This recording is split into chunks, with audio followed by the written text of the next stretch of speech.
సంభాషణ సంస్కృతం వార్తావాహిని సంస్కృత కార్యక్రమాయ స్వాగతం. నమస్తే.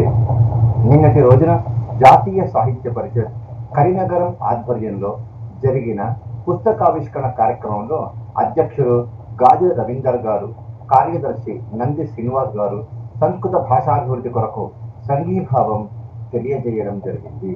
ఈ కార్యక్రమంలో జీవి శ్యామ్లాల్ ప్రసాద్ జాయింట్ సెక్రటరీ, మహాత్మా గాంధీ జ్యోతిరావు ఫులే గురుకులం తెలంగాణ ఎర్రోజు వెంకటేశ్వర్లు డిగ్రీ కళాశాల తెలుగు ఉపన్యాసకులు, గురుకులం శ్రీ రాజరాజేశ్వర కళాశాల డాక్టర్ ఆవుల మల్లారెడ్డి, సంస్కృత ఉపన్యాసకులు డాక్టర్ చందా ప్రకాష్, జిఎం శ్రీనివాస్, జక్కని గణేష్, నరసింహాచారి, సంస్కృత లెక్చరర్స్ అసోసియేషన్ అధ్యక్షులు సంపత్ మరియు సంస్కృత ఆంధ్ర పండితులు 100 మంది ఈ కార్యక్రమంలో పాల్గొన్నారు.